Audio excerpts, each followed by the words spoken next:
Farm Progress Broadcast presents This Week in Agribusiness, serving America's most essential industry. Brought to you by Case IH. Solutions for every challenge. Equipment for every farm. Case IH, built by farmers. Hello, everyone, and thanks for joining us here for This Week in Agribusiness. I'm Mike Pearson. It is indeed a new year, which means it's time to turn our focus to the crops we're going to be growing in this 2026 year, and that means it's time for Agronomy for Your Acres with our friends from Nutrien Ag Solutions. Joining us this week is Tyler Richardson. He's a crop consultant based in Bowling Green, Missouri. And Tyler, thanks for joining us this week. Thanks for having me again, Mike. Now, it's been a while since we've had you on the program. Remind our viewers what it is you do there in Bowling Green. Yep. So I'm a crop consultant for our West Central Illinois, Missouri, and Kansas division. I spend a majority of my time covering 16 counties in North Central Missouri out of our Bowling Green Direct branch. We offer direct-to-farm cash and carry chemical, seed, and agronomic consulting. I also service a few accounts out of our Keatsville, Missouri location. That's a full-service retail location that offers custom-applied chemical, ammonia, and fertilizer. All right, Tyler. Now, of course, in Bowling Green, Missouri, this time of year, there's not a lot of field work happening, but we're looking ahead to what's going to go in the ground. And you talk to farmers every day. What challenges are you hearing from the ground in your territory? Yeah, so I think a key takeaway from the customers I talk to would be in terms of a profit margin standpoint. I mean, this is the thinnest farm economy we've seen since the 1980s. So spend a lot of time talking to growers about how can we stretch every dollar we're spending as far as we can. Some of those things would be like utilizing our Titan XC fertilizer treatment to increase nutrient use efficiency and get the most out of every prill of fertilizer that hits the ground, and products like nitrogen stabilizers that help protect our investment out there, make sure we're getting every dollar that was spent back in return. You mentioned getting the most out of every dollar. Of course, Nutrien has Nutrien Financial. Is that a program you've worked with your growers on this year to help secure financing? Absolutely. It's become a huge tool as in part of Nutrien's business. Most of those programs in the supplier accounts are 0%. So that allows our growers access to same as cash deals on a lot of inputs, while also keeping their operating notes or true cash free for other expenses on the farm, like labor, machinery repair, land payments, whatever it may be. They're an excellent tool, and I think they're a key differentiator to help us help our customers out here in the field, especially during these tougher times. Absolutely. During these tough times, of course, agronomics is important, but Tyler, economics matters as well, doesn't it? Yeah, absolutely. Something my customers hear me talk about all the time and probably get sick of it, honestly, is finding that fine balance between agronomics and economics. How with Nutrien, we have access to so many products and tools. So I spend a lot of time helping my growers improve the performance or programs that we're implementing on their farms while maintaining budgets year over year, and even in some instances, reducing their overall spend year over year. So that's a massive part of what I do on a day-to-day basis, trying to help my customers maximize what we're putting out there. I love that. Agronomy for your acres is just as important as those economics for your acres. Tyler, if we've got folks who want to learn more about the opportunities Nutrien has to help them through the 2026 growing season, where would you send them? NutrienAgSolutions.com. Fantastic. Tyler Richardson, crop consultant out of Bowling Green, Missouri. Thank you so much for joining us this week and sharing your insights with us on the ground. Thanks for having me again, Mike. Happy New Year. Our market update is brought to you by Farm Futures. Keep up with these volatile commodity markets at farmfutures.com. Joining us this week to dive into these markets is Darren Newsom. He serves as the Senior Market Advisor at Barchart. And Darren, thanks for joining us this week. I appreciate you having me on again, Mike, and what a week it was. It has been a week indeed. We've seen a lot of shifts on the geopolitical landscape with Nicolas Maduro being captured and brought to D.C. Darren, at this point, are these changes having any big impacts on the commodity markets as a whole? I like the way you asked that. If we look at the commodity complex as a whole, yes. If we were just going to talk about grains, it would be no. But I mean, there's so much going on in the commodity complex that, much of it is tied. What continues to happen geopolitically. I mean, we've seen silver and gold just scream higher. Silver went to a new high, new all-time high this week. Gold's following close behind. We've actually seen some buying coming into copper.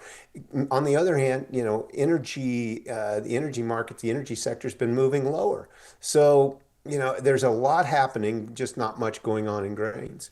Well, let's dive into it, Darren. On the grain front, it does seem like we've got this March corn contract kind of trapped in this 15-cent range, 435 to 450-ish. What do you see as are we going to move out to the upside or to the downside in this March corn contract first? I'm glad you added that last word because I was going to do one of my smart aleck answers usually. But yeah, I think first we'll probably move up to the upside because most recently we've tried the downside. We found a little bit of buying and so now we're pushing up. So I don't think this market's going to go anywhere very quickly, but I do think it could find just enough buying to bounce it a little bit, then uncover some more selling once we get close to the high end. All right, be watching that high end. Darren, let's take our focus over to soybeans because we continue to see geopolitical shifts having big impacts on that market. As we think about this Venezuela action, some of that Venezuelan crude was going to China. I doubt that will be the case going forward. Is there the potential that China could retaliate on U.S. soybeans if we were to monkey with that crude? Absolutely. This is something that we really have to keep an eye on because, so many people in the industry are making a big deal that, we're coming up on the 10 million metric tons or 12 million metric tons that was talked about in mid 2025 or whatever it was that China was going to buy. Well, great. That's half the business that we did the previous year and even the marketing year before that. But what we're seeing right now is that while China has some U.S. soybeans on the books, and we haven't shipped very much through the end of December. And so the risk here is, with all the activity that we've seen in Venezuela, which does provide oil to China, that there's a likelihood that we could see some cancellations, particularly as we get closer to the Brazilian harvest. Darren, if we were to see a cancellation on soybeans, a 1 million ton contract canceled or some such thing, would that have a bigger impact, do you think, on the futures market, or would it really hit basis in the exporting areas?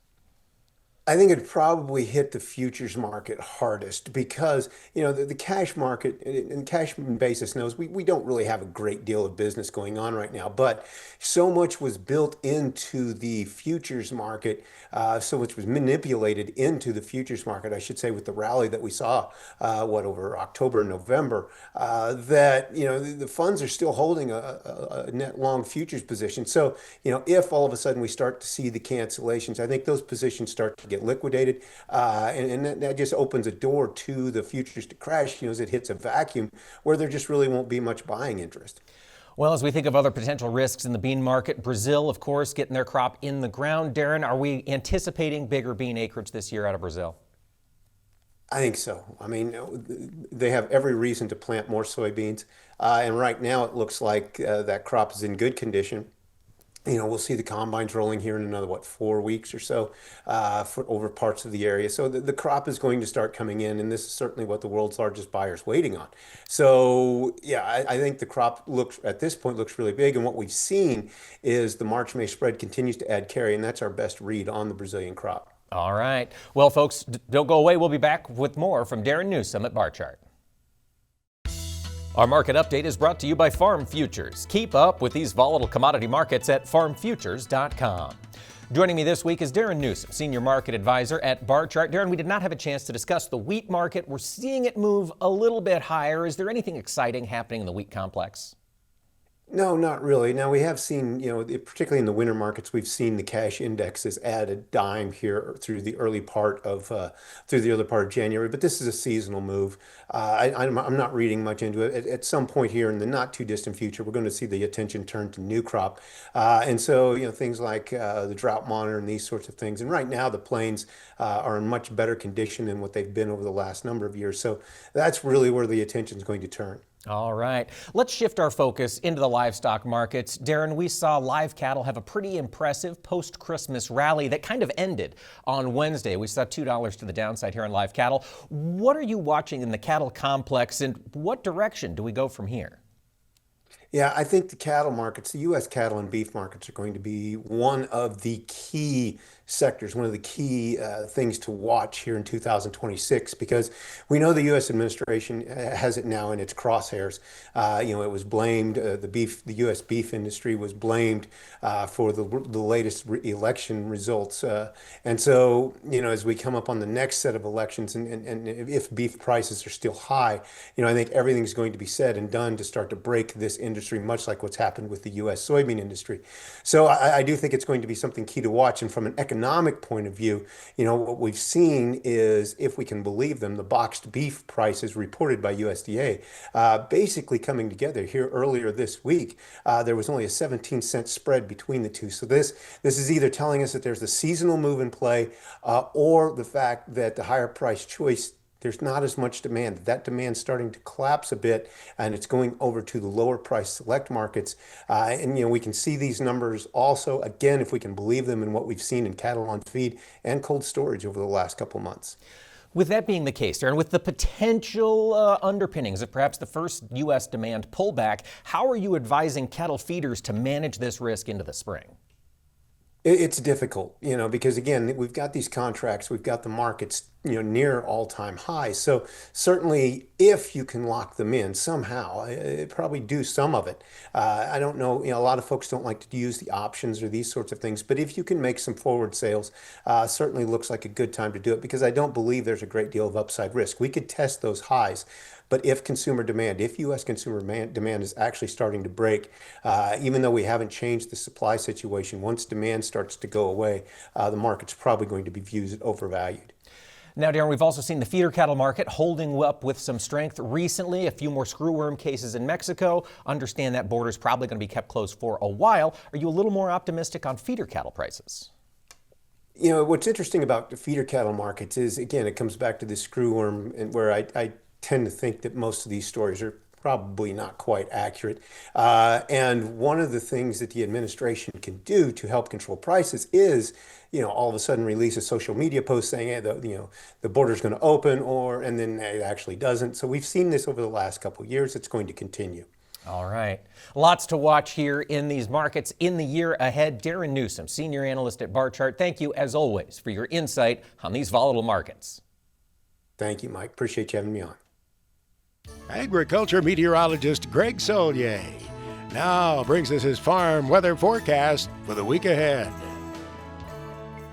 Well, Greg, you've been watching those maps and charts. What's on tap for the Pacific Northwest next week? Well, kind of a winding down over the past week to 10 days of this atmospheric river setup that brought some substantial rainfall, high elevation rain and snow as well down farther south into California. This is the northern extent of the pattern shift into kind of a warmer and drier setup with a ridge of high pressure up aloft. But on the eastern flank, we begin to move the weather pattern back into more or less a more typical January feel coming off the thaw last week, the melting of snow cover, some rain as well. This time a couple of snow showers and flurries here early in the week, and an otherwise pretty tranquil weather pattern along the divide back westward. Temperatures recovering, little if any organized moisture expected from Northern California northward, and that's pretty much the story as well for the late portion of the week. We'll get another dip in the jet along the divide down through Yellowstone across the plains with a couple of more spells of snow shower and flurry activity. So no major storms for Big Sky in the Dakotas. We'll put back some of the snow shower and flurry activity onto some of that old snowpack and snow cover,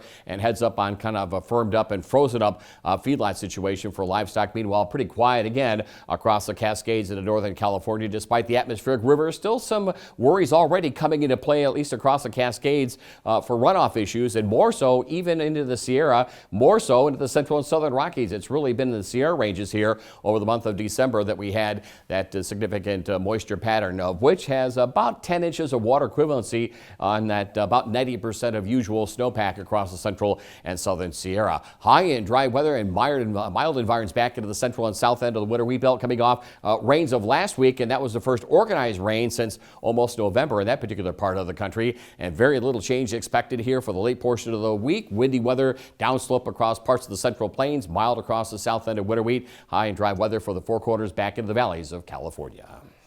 What are you watching as you look over the central part of the U.S. next week? Coming off the very mild spell of weather for Christmas time, the holidays, and of course last week we get one more punch of this downslope wind pattern into the northern and central high plains. Had some rough wind conditions around Yellowstone and back west of the Black Hills, and colder air beginning to show up here. It's a return at least to more seasonal weather over the eastern Corn Belt. Boy, some sloppy conditions from refrozen grounds of the upper Midwest to frozen grounds, or at least a thaw-free cycle across some of those areas of the eastern and southern Corn Belt. But the rain and the moisture was appreciated, would you believe, in those dry, drought-ridden areas. We got some drought relief over those soft grounds of Illinois, Indiana, and Ohio. But now, as we get into the middle and late portions of the week, we open up the floodgates in the first in a series of clipper systems, and colder air on the move, thaw-free cycles into more or less a more typical January temperature pattern for much of the Midwest out across the Corn Belt, and these little perturbations that will generate spells of snow shower and flurry activity. So it's back to the realities of January for a change across the upper Midwest and the eastern Corn Belt.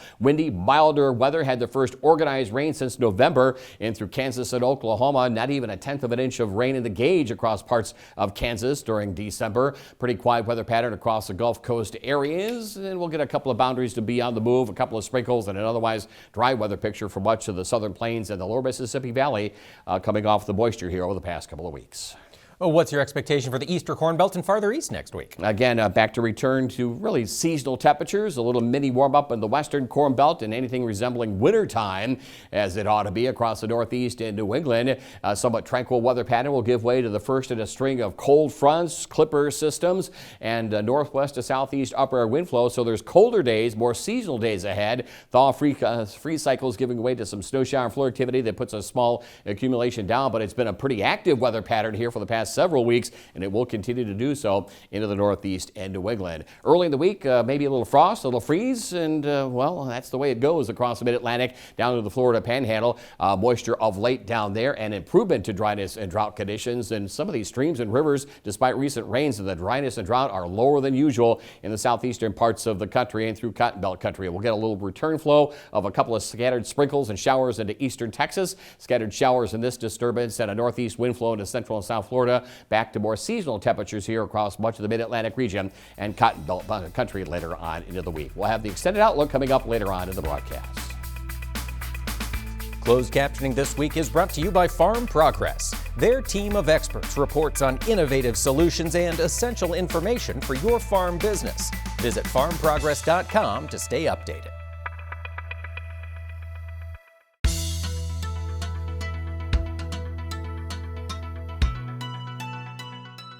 Last week saw some big changes in federal dietary guidelines. The USDA and Department of Health and Human Services unveiled a new food pyramid for Americans. It flips the old food pyramid, and the agencies are now encouraging increased consumption of animal proteins and vegetables and less consumption of whole grains. The MAHA movement is powerful. I had the chance to talk with Val Dolcini, the head of public affairs at Syngenta, and I asked him what MAHA will work on in 2026.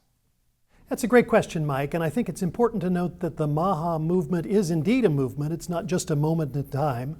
So I think whether Secretary Kennedy, comes or goes, this movement will really outlive his time as the Secretary of Health and Human Services, and we're going to continue to see MAHA-related initiatives, whether they're pieces of legislation or policy initiatives or executive orders, continue to happen, and we'll see those really at the state level, probably more than in Washington, D.C. Now, is that a trend you noticed during 2025? Were the states being especially active on these healthy policies? They indeed were. We counted roughly 800 bills that dealt with one MAHA issue or another, whether it was the regulation of pesticides or food ingredients or food dyes or nutrition issues generally. All emerged from the state level, frankly, in places where we didn't necessarily anticipate them, states like Texas and Louisiana. So I think that we'll see more of that in 2026, really all across the country, and these have been initiatives from coast to coast. Have you seen many of them succeed? Are these state MAHA policies coming to fruition? There have been varying degrees of success, and we've had some success on the industry side in being able to amend certain bills that were a little more extreme than others. I think I would start by saying, we're all in favor of better health outcomes for America's children, but we want to make sure that agriculture, A, has a seat at the table, and that the good science that we use as an industry and that farmers rely on isn't thrown out with the objective of simply passing a bill that might have a catchy name. Let's look back at the federal level. We saw the MAHA Commission issue a report back in early May. A lot of the ag industry wasn't thrilled with how the industry was portrayed in that. Can you talk about the work that went on behind the scenes between that first report in May and that second report that came out later in the year? Well, the first report was really a pretty significant indictment of my industry and of the work of American agriculture. And so really beginning the day after that report was issued, we as an industry, and by that I mean the allies of agriculture, Farm Bureau, commodity organizations, CropLife America, and many others, went to the administration to ensure that in the second half of the report, which ultimately came out in September, that the voice of the American farmer, that the voice of the industries that support farmers and ranchers really was at the table. There's a saying in Washington that if you're not at the table, you're on the menu. And we wanted to ensure that that second report really reflected the input of American farmers, and I'm glad to say that it did.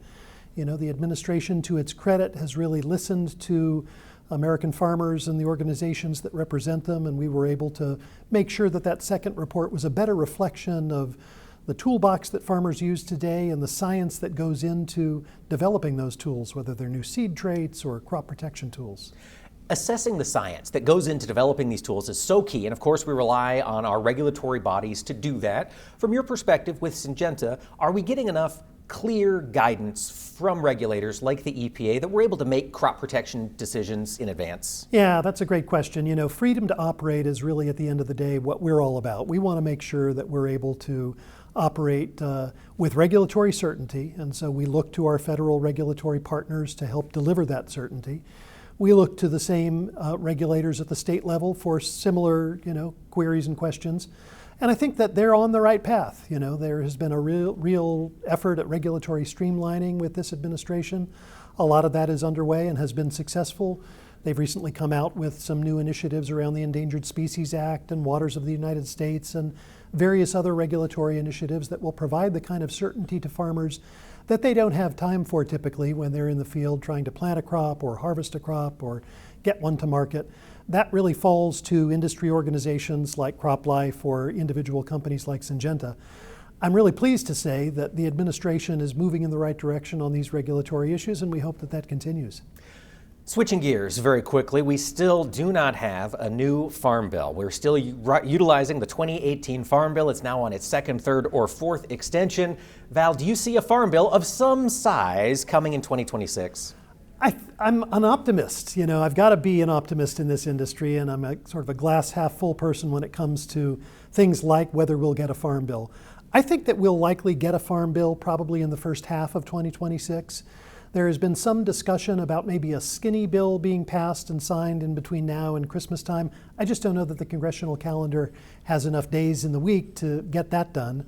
And there have been several significant initiatives in 2025 that have incorporated what would have been in a farm bill into things like the One Big Beautiful bill that was signed by the president in the summer, or even the bill that reopened the government that included a farm bill extension as well. But Congress hasn't passed a full-fledged farm bill in about 7 years, and it requires a political coalition that may or may not exist in DC these days, a coalition between urban members and rural members, between Democrats and Republicans. Bipartisanship, the kind of bipartisanship you need to pass a big bill like this, is a scarce commodity in DC these days. It is, and I don't imagine that's going to improve a whole lot in 2026. Probably not in between now and next November's elections, that's for sure. Val Docini, you've certainly got a lot to keep your eye on in Washington, D.C. Thank you so much for joining us and giving us a rundown in this year ahead. Thanks. Good to be with you, Mike. Well, it's no doubt headlines from Washington, D.C. will continue to impact the world of agriculture in 2026. Folks, leave it here. When we come back, we'll dig into what's to come from John Deere's See and Spray. Farm Progress Broadcast presents This Week in Agribusiness, serving America's most essential industry. Brought to you by Pioneer. 100 starts with 1. Welcome back to This Week in Agribusiness. We continue to see technology changing so many aspects of farmers' lives, and one of the places it's most visible is in spray technology. Recently, I had the chance to talk with Josh Ladd. He's the go-to-market manager for See and Spray at John Deere, and I asked him why growers continue to look at this new technology. I always think of See and Spray as like the savings are a enabler of flexibility for the rest of the operation. A lot of our customers are very progressive when they're approaching their herbicide program. And so when they look at a technology like See and Spray and say, okay, I can probably assume or ballpark a savings of anywhere from 40 to 60, maybe 70%. What does that then let me do? Are there other products that I would love to apply, but at a broadcast rate, it didn't economically make any sense, right? Now those products suddenly start to make sense. Or am I adding a pass or a product in a later mix, right? A foliar or a nutrient type product that I wasn't able to do. And so where I've gotten really excited with See and Spray and what we've seen is, I can turn to a farmer and say, hey, we can actually help, like pen to paper, help you figure out general savings, and they're going to go, great. I can now reinvest that into my herbicide program and do a better job with managing my weed resistance or getting after my seed bank without increasing my overall cost to my operation. That makes sense.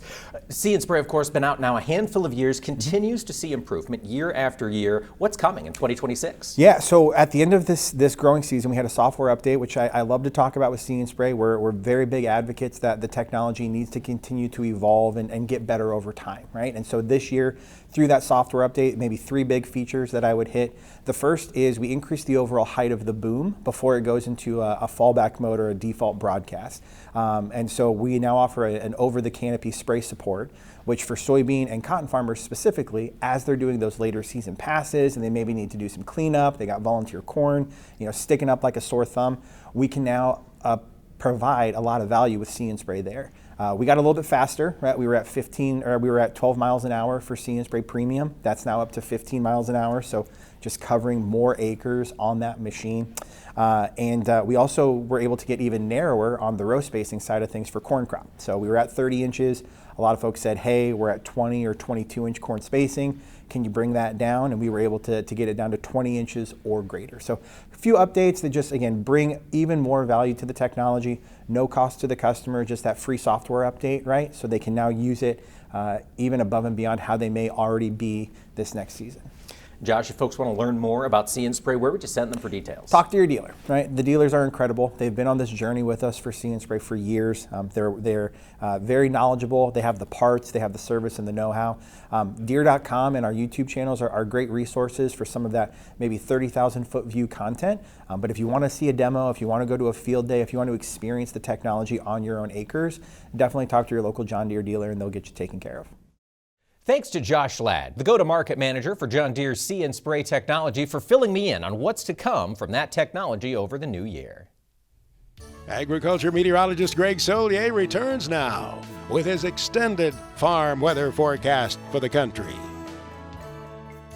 Greg, earlier in the program, it looked like a quiet precipitation week next week. Is that true? It's true, yeah. We'll get a kind of a frequency, semi-regular movement of weather systems as it ought to be for January, and hence more cold air in sight versus these spells of phenomenally warm weather. Kind of it's a trip-off maybe that La Nina is beginning to wind down quicker than previously thought. In any event, snow showers and flurries, 1/4 to 1/2 inch downwind of the Great Lakes region for the northeast of New England. Spotty moisture, even a couple of snowflakes into the higher peaks of the Appalachian. 1/4 to 1/2 inch down through Florida. 1/10 to 1/4, that's all we're going to muster up. But the rains previous to that were of great significance and much needed south end and central end of the winter wheat belt. Over winter wheat, by the way, doing relatively well. Scattered moisture with snow showers and flurries for the upper Midwest and hit miss back in the Pacific Northwest. So yeah, some covering of moisture, but nothing impressive this week across the country. For the week of January 19th, what are you watching temperature-wise? And finally, a shift back here as we begin to move this recent lobe of cool to cold air laying out in this particular part of the country. The warmth getting suppressed across the divide, southwestern reaches of the country, the I-10 and I-20 corridor, and a little troughiness over the middle part of the country. No major storms, but just a frequency finally, more or less winter-like weather for a change as the moisture picks up in the Pacific Northwest. We put new snowfall on the ground through the upper Midwest, northern plains. Snow back into play for much of the Corn Belt locales into the northeast of New England. Normal precip across the southeastern part of the country, still below average down through Texas and the southwest as it ought to be for a winding down of La Nina.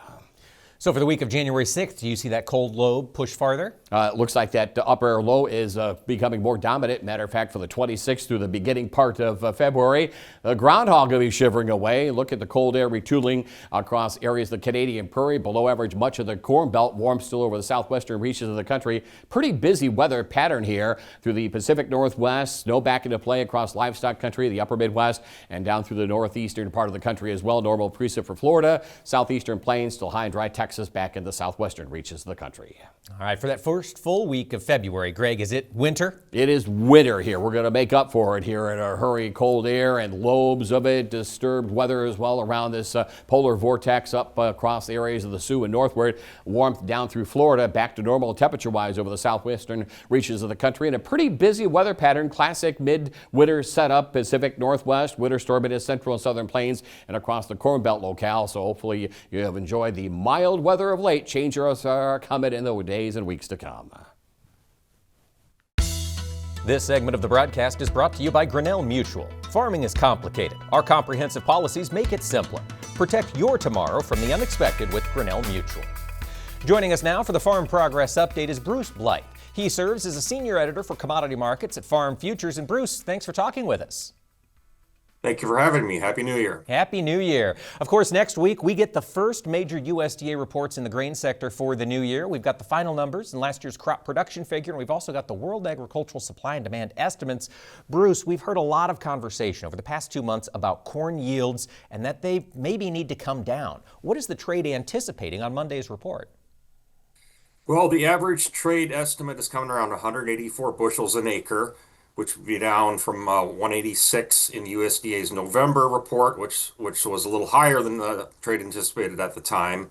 So the market is looking for a bit of a pullback in corn yields, and that's a reflection of the widespread reports of disease problems and weather problems in parts of the Midwest last fall. So not quite as big a yield as we once thought, but still a record. That would take production down to about 16.55 billion bushels, down about 200 million bushels from November, but still easily a record crop. All right, it's still big, even if we take 2 bushels off. Of course, that's on the corn side. We saw that weird weather hit, of course, during August as the soybeans were maturing. Is the trade expecting a decline in soybean yield as well? It is. It appears to be a little bit smaller, though. The average estimate is around 52.7 bushels an acre. That's down from 53 in USDA's November estimate. That would give you a crop of about 4.229 billion bushels, down about 24 million from November, and down a little bit from last year. So the soybean number isn't expected to be quite as dramatic, but as is fresh in many people's minds in the grain market, last January, USDA started us off with some pretty big surprises, bullish surprises, much lower than expected yields in the January reports. In fact, the corn number was cut almost 4 bushels per acre, and soybeans were dropped about a bushel an acre. And both of those ended up triggering winter rallies in both corn and bean futures that took the futures up as much as 63 cents in the March contract, about a 14% gain from the pre-report levels, and soybeans gained as much as 81 cents by February. So I think that's fresh in people's minds, and we're wondering if we might see a repeat of that this year. Absolutely. And of course, once those reports do come out at 11 o'clock on Monday, January 12th, the team at Farm Futures will be digging into them. Bruce, if folks want to see the numbers and your analysis, where would you send them on Monday afternoon? We will be covering the reports on farmfutures.com. We'll have a full rundown and analysis, and we invite you to tune in, because Monday is going to be a very big day in the markets and probably set the tone and direction here in the early part of 2026. It's all coming. Bruce Blythe, senior editor at Farm Futures, thanks for joining us this week. Thank you for having me. Now on This Week in Agribusiness, it's Max's Tractor Shed, where we spotlight another great American farm tractor. It was big, it was bad, and I think you would agree by looking at the photograph. It was pretty bad, all right. Max's Tractor Shed is brought to you by Ag Spray Equipment, a leader in liquid application equipment and parts, and the home of the DT Series trailer.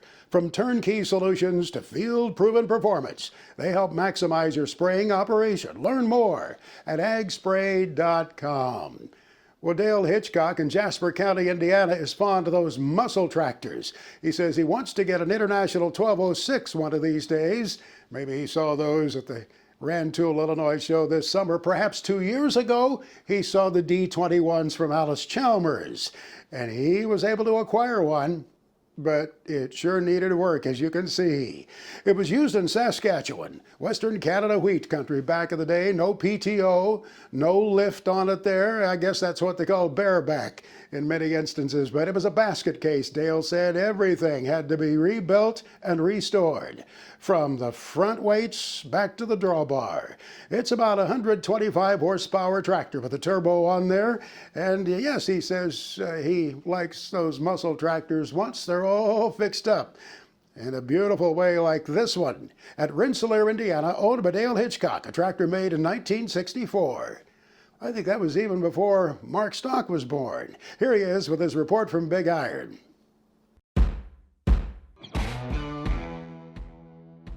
If you're looking to expand your livestock herd, the January 13th auction on BigIron.com features bred first calf heifers, A-eyed heifers, full-blood Wagyu replacement heifers, registered Red Angus bred heifers, and 3-year-old to running age cows. And Max, with the new year comes new opportunities.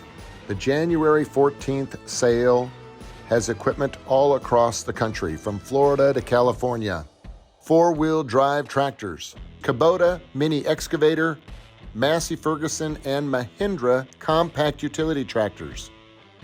On Thursday, January the 15th, the Mark and Bridget Vaughn retirement sale in Alliance, Nebraska will feature quality late model equipment. 2021 Case IH 7250 Combine, 2021 year model John Deere 8RX 370 Quad Track, and many more. And the real estate division will feature land selling in Illinois, Iowa, Missouri, Nebraska, Kansas, and Colorado. Go to BigIron.com and SullivanAuctioneers.com to participate in these auctions.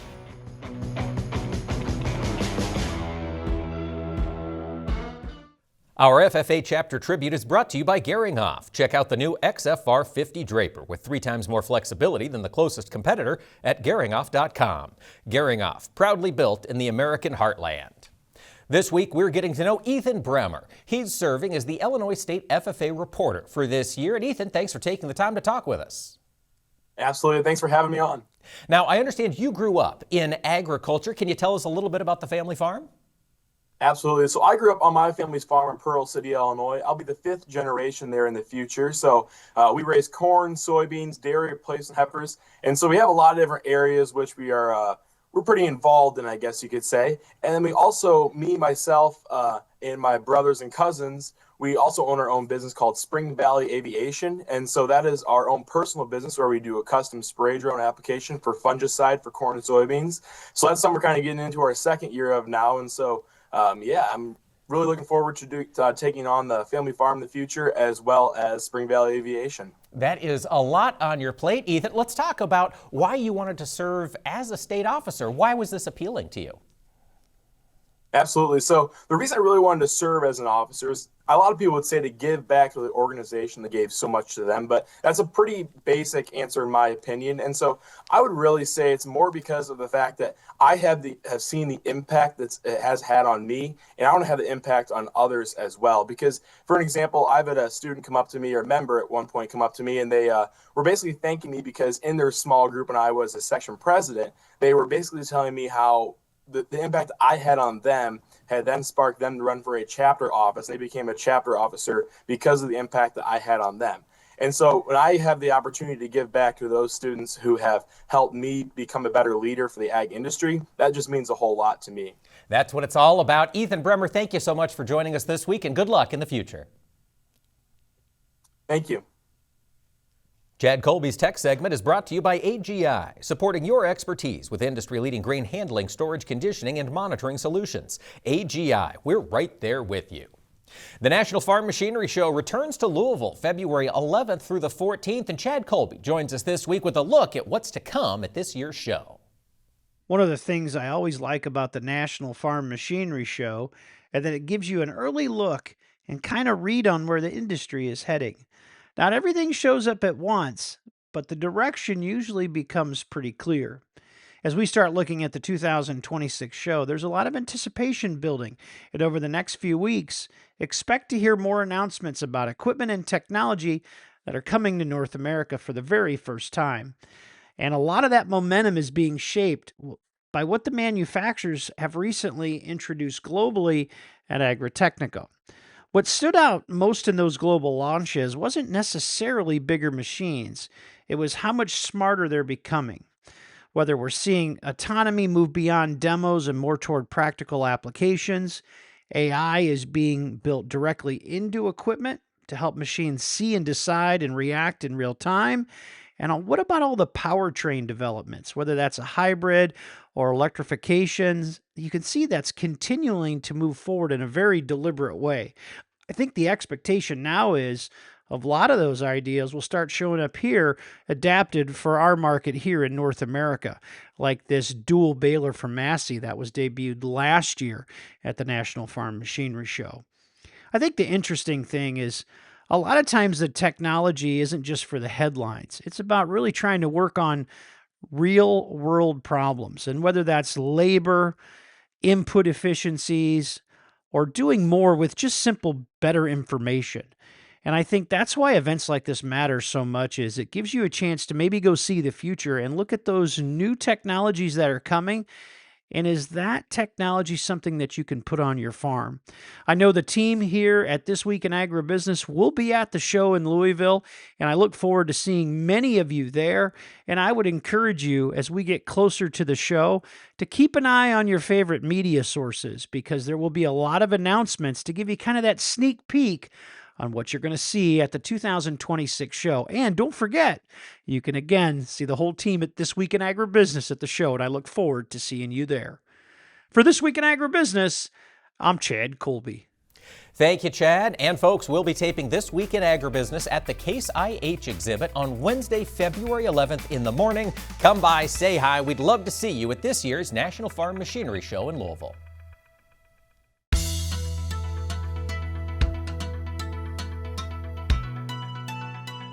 As we look ahead to 2026, profitability remains a main concern for farmers across the country, and a big aspect of that cost profile is fertilizer.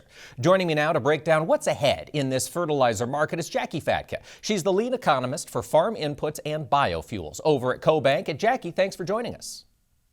Absolutely. Great to be with you today, Mike. Let's talk about fertilizer from an affordability perspective. Jackie, where do we stand today with prices? Yeah, so obviously we are coming out of a really good 2025 growing season, very high record crops. But the cost to produce those crops continues to go higher. So as we look forward to 2026, overall cost of production for corn and soybeans about 3% higher. A big chunk of that is fertilizer, although fertilizer prices have come down from that really high level we saw in 2022 after the Ukraine war started, still very elevated and really pushing the button on farmer affordability. And so as we head into 2026, farmers are going to have to pencil in what kind of costs they can afford. And fertilizer is one of those that it's hard to make that decision to maybe reduce levels of application, because that's the way you get those higher yields. And so do you try to produce your way out of debt, produce your way out of losing less money, or do you try to save on some cost? And that's a big question mark going forward, especially for producers in those areas where they may have depleted some of those resources in the last couple of years that also saw some tighter margins. Now, Jackie, I know we've seen some of our nutrients used for fertilizer added to the critical minerals list. Does that help us dodge any tariffs or additional costs that are put on these products? So the critical minerals is important from the sense of it will improve the timeline for maybe some regulatory approvals for new and expansion here in the U.S. But it's not something here that is an immediate help. And so we are still very dependent on a lot of our fertilizer components coming in from around the world. About 65% of our fertilizer is here domestically. But then, the rest of that comes from other countries around the world. When it comes to China, they have started exporting significantly less phosphate, and so that has had a significant impact on the market. Canada's role with our potash imports from there, we get 80% of our potash from there. So it's intertwined. There's a lot of different pieces that are moving to make sure that we have affordable supplies here for the U.S. farmer. As you think about it, Jack, we've got about 30 seconds, but USMCA, that Canadian connection, is important for fertilizer, isn't it? Obviously, like I said there too, 80% of our potash comes from Canada. And as we look towards this year and that renegotiation, reevaluation of that very important trilateral partnership, that'll be important for farmers too, with fertilizer costs and just all the trading partnership that we have with those two countries as well. Absolutely. We got to keep those doors open to keep costs stable at least. Jackie Fatka, lead economist for farm inputs and biofuels at CoBank. Thank you so much for joining us this week. Absolutely. Thanks. Well, it sounds like more volatility is the name of the game in our industry. Thank you so much for joining us today. Be sure to catch us next time, right here for This Week in Agribusiness. Take care, everybody. This Week in Agribusiness is recorded in the Strauss Studio. Family owned since 1948 and trusted by pros worldwide, Strauss makes gear that works as hard as you do. Tough, functional, and resilient. This isn't just workwear, it's gear engineered to perform. Gear up now at Strauss.com. This Week in Agribusiness is produced by 22 Creative Group and has been a presentation of Farm Progress Broadcast. We invite you to visit us online at agbizweek.com.